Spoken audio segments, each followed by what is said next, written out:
Yo, man, welcome to Knowing True Ball with your host, Brian Payne. Hey, man, we have a good week this week, boys. We have a good week. I love a lot of the matchups this week, man. We got a lot of games that now are gaining importance, and we got some big games on the slate. And not just one, but two Monday Night Football games. So, man, this week what we're going to do is go over the Thursday Night Football game that took place. Sorry I didn't give you all my predictions on that. I'll do that just right now. Hopefully y'all believe me that that's what I would have took.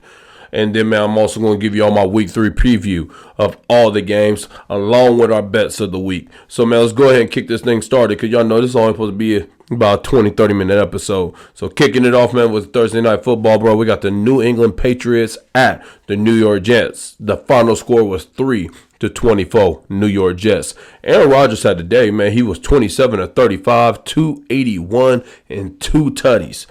But the most impressive thing was the 18 yards on the ground. Bro, this was the first game that Aaron Rodgers looked like Aaron Rodgers. Bro, he's out there slicing and dicing, slinging that thing. But more so what I loved to see was his mobility. The way that he was getting out of the pocket, creating more time within the pocket. Because, see, this was a great game for them because of the fact that they had to go against another really, really solid defense.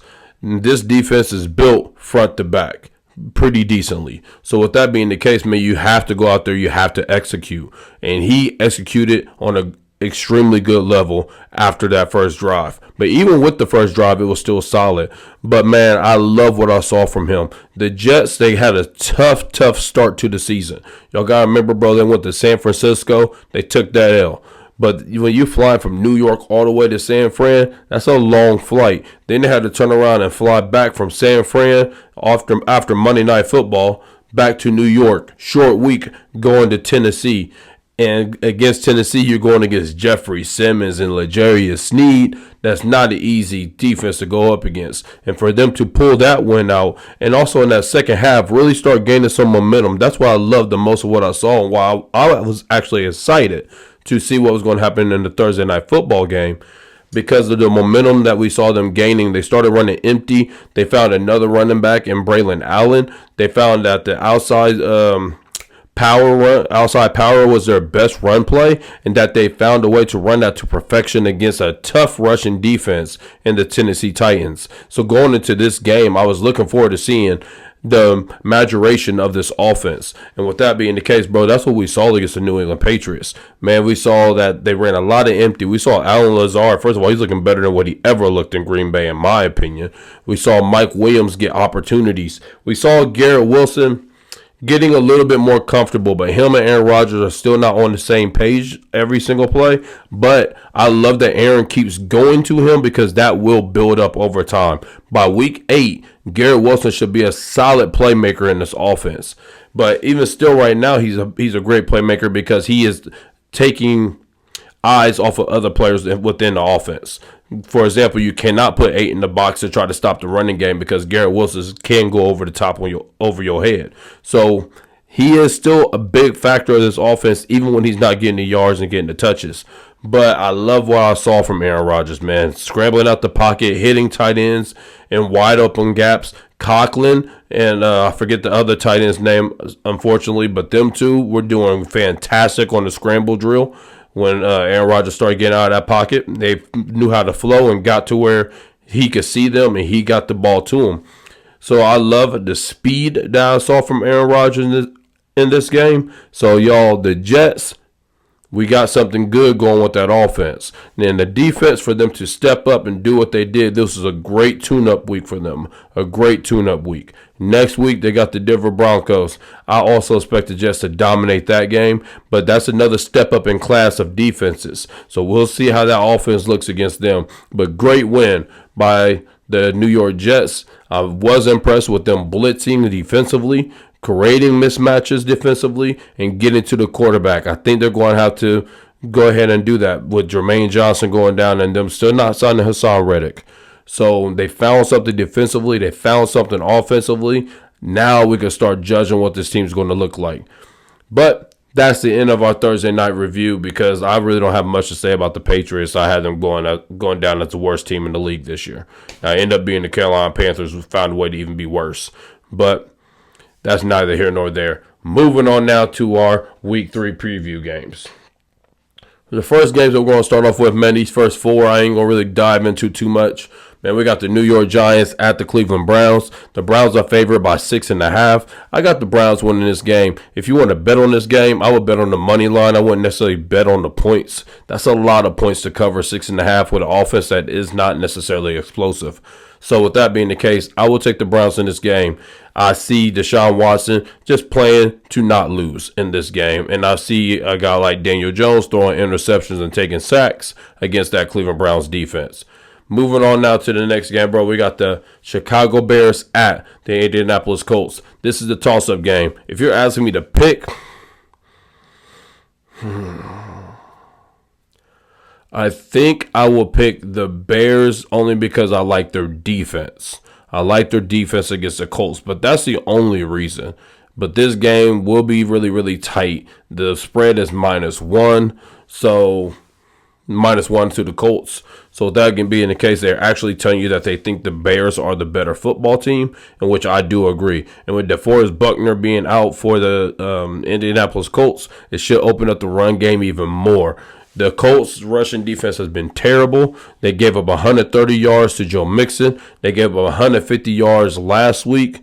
So with this, last week against the Green Bay Packers, and that was without Jordan Love on the field, bro. They could have put 13 guys in the box if they wanted to, and they still couldn't stop Josh Jacobs. So with that being the case, I see the rushing attack for the Chicago Bears playing a big factor, and I got the Bears winning the game.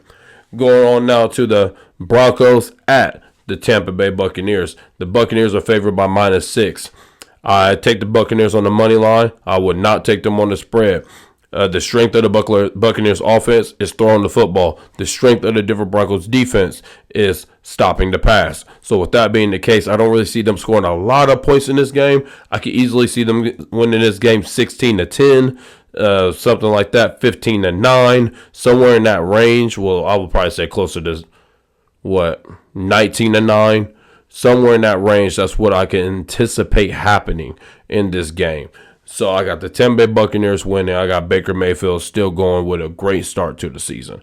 Moving on now to the Carolina Panthers at the Las Vegas Raiders. The Raiders are favored. They are -6. I got the Raiders winning this game pretty easily. I want to take the spread. The only reason why I would not take the spread is because we now have Andy Dalton in instead of Bryce Young. Therefore, the offense will flow a little better just off of timing. But the more so for me is the Raiders offense. They should be able to put up the points to cover that. I like their offense more than I like the Cleveland Browns offense, for example, but it's still not necessarily a high power offense. So with that being the case, man, I would take the Raiders. I think Max Crosby, Christian Wilkins and them boys, they're going to dominate the front. I got the Raiders winning that game. Moving on now to these next 4 games. These next 4 games I'm calling meaningful games. These games have meaning. They're not the must-watch games. I'm not saying that you need to watch them, but they have real meaning and what's going to go forward into the season. So first, again, we're going to start off with is actually 2-2-0 teams. We got the Los Angeles Chargers at the Pittsburgh Steelers. The Steelers are favored at -2.5. I will take the points on the Steelers. I think the Steelers should honestly win this game. I won't say easy, but convincingly. This final score I see being like 15-6, literally. I wouldn't be shocked if there's not a touchdown scored in this game. The Chargers, they played against the Raiders week 1, and the Raiders' rushing defense is suspect at best. And then they went ahead and played against the Carolina Panthers. No conversation at all about that. And the Steelers, they did play against the Atlanta Falcons, man. We saw what the Atlanta Falcons defense did against Philadelphia. That is a solid defense over there. And they still managed to be able to at least put up 18 points. Granted, it was all field goals, but they put up 18. Then the next week they play against the Denver Broncos, who have a really good defense, and they beat them as well, scoring 13-6, I believe. But remember, they got a touchdown called back, maybe 2 touchdowns called back. But with that being the case, bro, I think the Steelers are just a better football team than the Chargers. The Chargers, to me, is one of the worst teams in the league. They just have a great coach that's putting them in the best positions to win, and they had a favorable two games to start the season. But I do like the Pittsburgh Steelers in this game. I think Justin Fields will manage the game, not make any mistakes, just like he has been, and I think that he will win that starting job going forward. Moving on to our next game, man, we got the Green Bay Packers at the Tennessee Titans. The Titans are favored. They are favored at -2.5. This game is tough. This game is tough for me because of the fact that we don't know if Jordan Love is going to be back. And if Jordan Love's not back, I don't really think they have a shot winning this game. If the Packers lose this game, that's a big deal. This is supposed to be one of their dubs for their season. And they're going to be in a tough division with the Detroit Lions and now the Minnesota Vikings, who are now 2-0. So they really need this dub. That's why this game is a very meaningful game. They need it. And the Titans starting off 0-2, but being really close to winning both games, they still can inch their way back into the AFC South. But they got to win this game. This is a very meaningful game. I'm leaning towards the Green Bay Packers winning this game. I do not trust Will Levis. He makes very bad and untimely mistakes. But this game is a meaningful game, and it's a game that if you got the time, watch it. But if Jordan Love don't play, the Green Bay Packers are in trouble.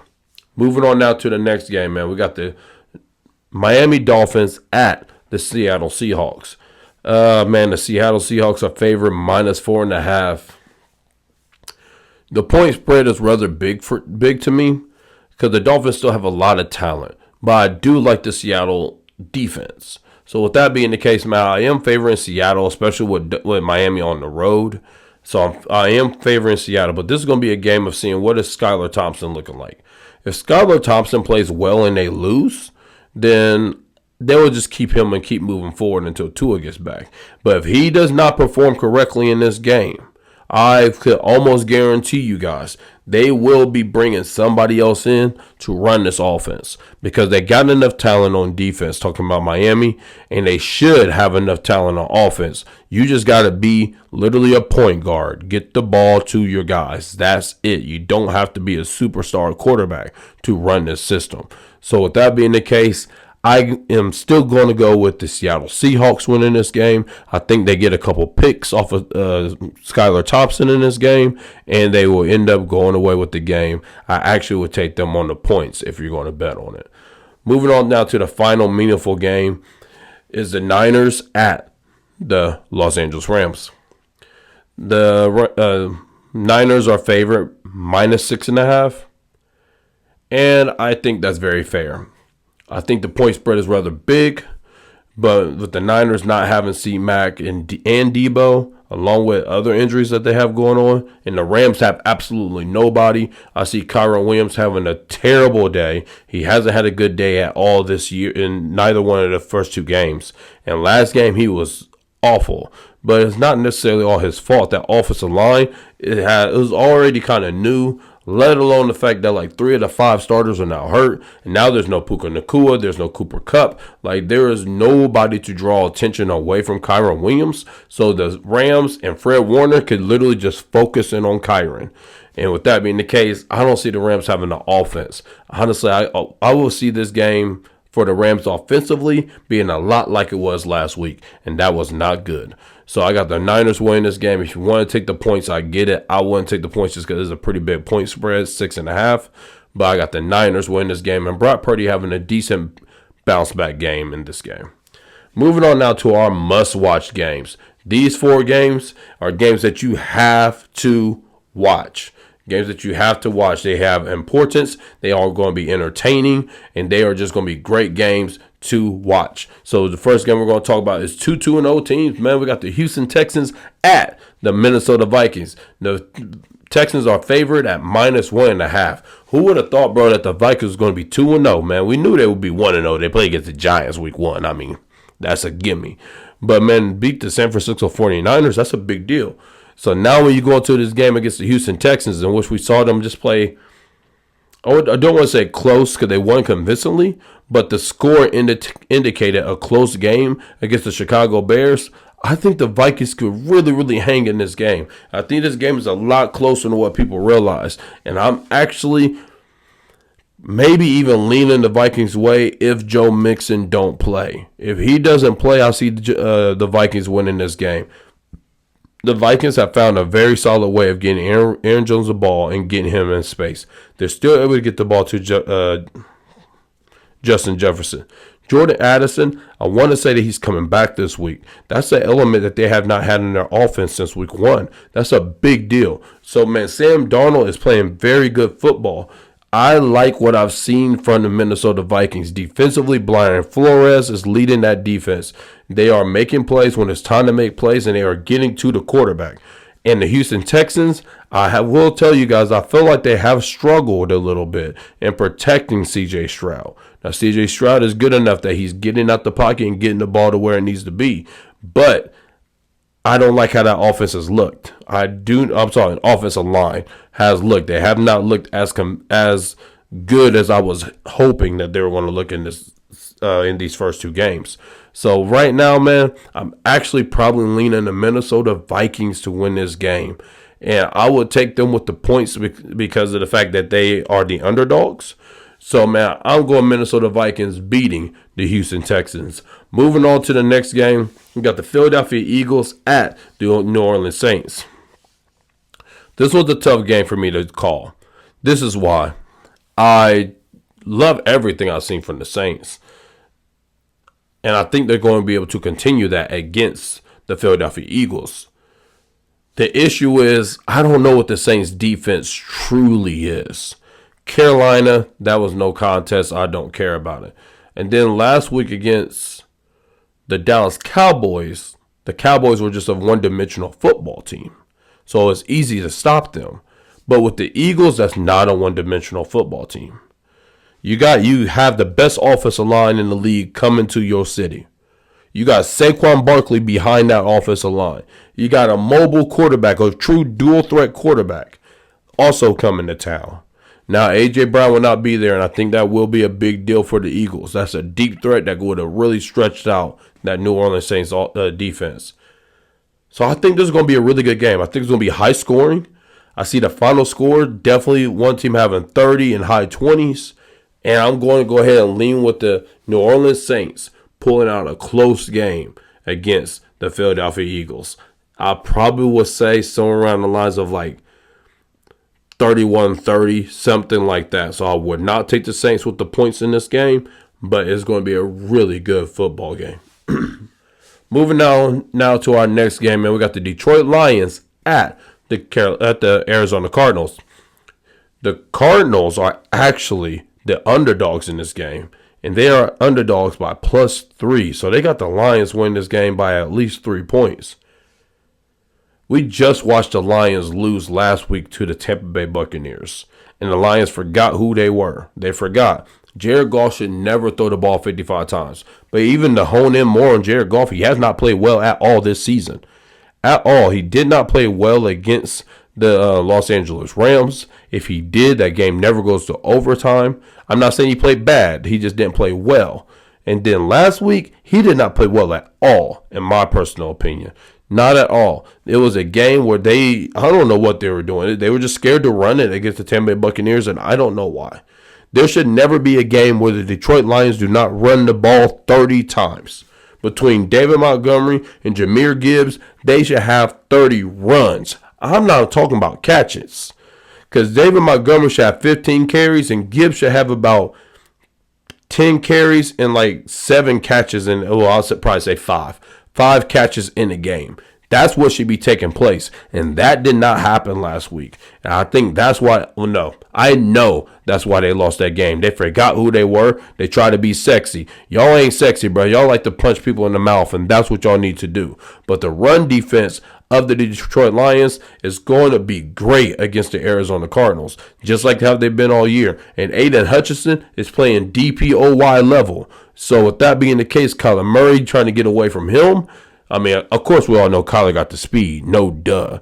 But as far as like being able to escape within the flow of the offense, That's going to be a tough thing to do with Aiden Hutchinson chasing you around, playing at the level that he's playing at. So I'm very excited to watch this game. The Cardinals defense is underrated as well. They've been really, really solid all year. The only reason why they lost a game is only because Josh Allen went into Josh Allen mode. And those kind of guys, it is what it is. Those kind of guys like Josh Allen, Cam Newton in his prime, Lamar Jackson, Patrick Mahomes, like, bro, when they just be like, hey, man, it's time to put that cape on. It's time to start running around and do what we got to do. Y'all stopping my boys, but y'all got to stop me. Kyler can do that. Now, for the Cardinals, that's the only time they lost is when Josh Allen did that to them. So, man, I am probably going to go ahead and lean to the Arizona Cardinals winning this game, but this game is going to be very, very, very, very close. And the last must-watch game that we're going to talk about is the primetime game, the Kansas City Chiefs at the Atlanta Falcons. And I'm actually going to be there in person to watch this game. I'm very excited to go down to Atlanta for this game. Man, the Chiefs are favored. They are favored at -3. I think this game will be pretty close. It will be pretty close. It's going to be somewhere in the middle of that Pittsburgh Steelers Falcons game and the Eagles Falcons game. That's what I think. The Falcons offense, I think, took big strides last week. It looked like a real NFL offense. It flowed. It had rhythm. I really liked what I saw. But Kirk Cousins, he did not perform to the level I wanted him to perform. Those first 55 minutes of that game. Now, last 5 minutes of that game, Kirk Cousins was spectacular. But also, you're spectacular when the other team is going to prevent defense. And I don't know why teams do that. I really do believe that if the Eagles kept doing what they did all game, they probably would have pulled that game out. But they didn't. So with that being the case, I don't really know what that Falcons offense is just yet. And the Kansas City Chiefs is one of the top defenses in the league. Chris Jones will wreck the middle of that defense and the edge, to be clear. And then when you got George Karlaftis, who continues making big strides. Him and Chris Jones are a true 1-2 tandem on that front. And then you got Nick Bolton doing the middle as middle linebacker. I don't really see a lot of holes for Bijan taking place. Bijan's Bijan. He's going to have a good day. But I'm saying like a lot of gaping holes that I saw that the Atlanta Falcons did against the Philadelphia Eagles. And I don't see a way that Drake London has a big impact on this game at all with Trent McDuffie following him around. So with that being the case, man, I'm going with the Kansas City Chiefs because also real quick for the Falcons, I think the weakest part of their defense is getting behind the DBs, and the Chiefs have the speed on the outside to get behind them to get a couple of chunk plays on them. But I do think the Atlanta Falcons defense will play a good game this game. I can see this final score of this game being somewhere around 24-18 Kansas City. And now our final game that we're going to talk about, and obviously it's a must-watch game, it's just not in that group because it's the game of the week. We got the Baltimore Ravens at the Dallas Cowboys. The Baltimore Ravens are actually favored at -1, and I actually would take the points on that. I got the Ravens winning this game. The reason why this is game of the week is because of the fact that this has a great level of talent and importance and entertainment, to be clear. This game is huge for both sides. You're saying the Ravens have a chance to start off 0-3. They will not bounce back from that in that division. And then when you're saying the Cowboys have a chance to go 2-1 versus 1-2, that's a big deal. Right now, the Cowboys are still stride for stride with the Philadelphia Eagles. You need to maintain that. And if the Eagles lose against the Saints, which is a very, very real possibility, you can now take a step forward on the Eagles. You got to get this dub. But the issue is that the Cowboys are so one-dimensional that the Ravens defense could lock in on that. But the Ravens pass defense has not played well at all. They let Patrick Mahomes go for 291. And then you turn around and let Gardner Minshew run a comeback game on you. Like, the pass defense have not been great. And Marlon Humphrey is not a shutdown corner. He's a good corner in the slot, but he's not shut down. So you're putting the guys on CD Lamb that should not really be on him. And when you got guys like Kyle Hamilton, his he's not necessarily as effective when you tell him to run too high. So now when you got CeeDee Lamb behind them because you got Kyle Hamilton closer to the box, CeeDee Lamb could have a field day back there. He could have a field day. But on the other side, Derrick Henry and Lamar Jackson should run roughshod over this defense. We just saw what Alvin Kamara and them did. Now just imagine a read option between Derrick Henry and Lamar Jackson. And then to top it off, they found something last week. They found that the outside zone and that the inside zones work really, really good. Very specifically to the left side of their offensive line. And with that being the case, and we saw what Kamara did.